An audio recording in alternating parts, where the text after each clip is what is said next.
When it comes to corporate social responsibility, property company Stockland emerged as an Australian leader. The company was recognised as an Australian sustainability company, in fact, the Australian Sustainability Company of the Year in 2009, and in 2010 it was ranked prominently in the Corporate Knights Global 100 list. Siobhan Toohill is the General Manager of Corporate Responsibility and Sustainability at Stockland, and she joins us in the studio today. Siobhan, congratulations on the awards. Thanks for being with us. What are you doing right at Stockland that sees you get these nice awards? Thank you. Well, I think it's really about how we're embedding it into all that we do through the organisation. For us, sustainability is not something that's bolted onto the business. It's rather something that's infused through the things that we do within the organisation. We make it part of what we do in terms of developing our residential communities, how we manage and develop our shopping centres, and how we also create our retirement living communities as well. We have a small team in our corporate office, but it's really about how our people on the ground live this every day. So it's around, for us, it's around the environmental sustainability as well as the social dimension as well. Now, on the last edition, we were talking to Nestle about creating shared value. Do you see what you do as creating shared value? Absolutely. It's going certainly beyond just the shareholder return. In fact, the shareholder return will be enhanced if we take that wider view and we do create that shared value with the community. We take a view that looks at all our stakeholders. We realise if we do the right thing by government, the right thing by our customers, by our partners and our suppliers and the wider community, that we're going to sustain our business for the longer term. It's really about building that longer term legacy, and that's going to create greater value for us and for that community. And I've noticed that, well, one of the things you do, of course, is you have shopping malls. Yes. You talk about them as vibrant communities, which is a different way of looking at it. What do you mean by that? I mean, is it a reality that shopping malls can become community hubs? Yeah, well, we certainly see that they're more than just places to shop, that, in fact, the community values these places as more than just that. And we even saw just recently during the cyclones that, in fact, it was our Cairns shopping centre that was a place of refuge for that community. Yeah. And the feeling around that shopping centre now is very strong. But also it's often where we begin to explore some serious issues in the community as well.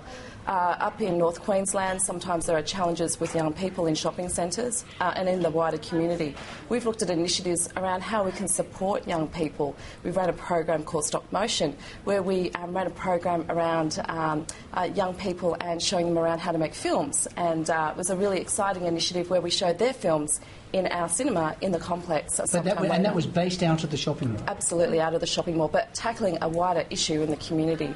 How do you actually go about getting feedback on whether they think that's working, what you want to do in the future, kind of that, yeah, how it comes in a full circle for you, I guess? Yeah, look, there are many ways that we do that. I mean, often people will tell us what's happening in the community, but we also go out and speak to local government. We go out and speak to the community. We'll go and take the pulse of our retailers, ask them how they think we're going, understand what their concerns and issues are as well. We feed that together. We come up with what we call our material issues or our key issues and really use that to identify our themes for the coming year, the areas that we're going to work on and tackle. So that's quite a structured feedback system you've got? Absolutely. It's not kind of anecdotal necessarily. No, it is very, very much strategic, and it's got to be aligned with the risks that your business sees coming onto the radar, as well as the organisational strategy. As I said before, it's absolutely got to be embedded, integrated into the way that the business operates. Now, obviously you could build residential housing or shopping malls cheaper if you didn't do this.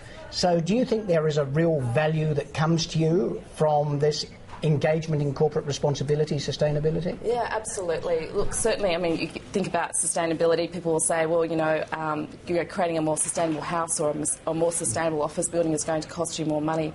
But there are ways that you can gauge the value. It might be around reduced operating costs through energy efficiency, but also, for example, in office buildings, you're more likely to attract tenants who want to enjoy the benefits of being in a environmentally sustainable building. And we find that, tenants are certainly very much attracted to those green credentials and the socially responsible dimensions as well. You do obviously a lot of stakeholder engagement. Do you do this even harder bit of trying to measure what the beneficial social impacts that you're creating? Absolutely. Look, I think it's fair to say that in the property sector we've been really good at measuring the environmental impact. You know, that's the stuff that you can measure around energy efficiency and water efficiency. The stuff that's a lot harder is around the social dimension. But we're certainly doing a lot of research in this space and doing better. Look, we've used tools like the London Benchmarking Index, which is a way to actually understand how much you contribute, not just in terms of dollars, but also in time through volunteering. And we have over 2/3 of our employees who currently volunteer their time, which is fantastic. But we're now trying to understand what livability means. What does livability mean in terms of our residential communities? What does these sorts of livability indices mean for a shopping centre in its surrounding locality as well? They're harder metrics to crack, but we think they're very, very important. And do your employees count as your stakeholder? I mean, do you also go to talk to them about what they think about these initiatives? Absolutely. We undertake an annual survey every year. We call it the Our Voice survey, and we ask our employees a lot of questions around how they're feeling, how they're tracking, and what they're concerned about.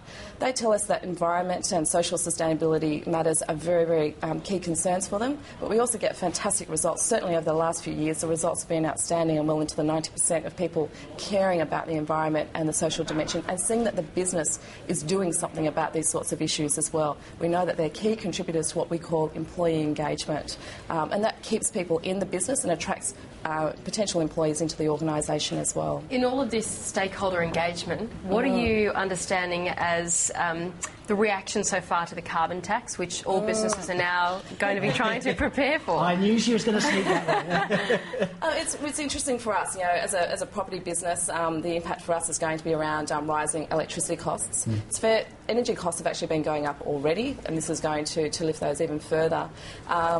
So we'll find that there'll be certainly an impact there, but we've also done a huge amount of work in terms of improving the energy efficiency of our office buildings. We've improved the efficiency by about 30% over the last 5 years, so in fact the impact is not as bad as it might have been if we hadn't have done that work up front.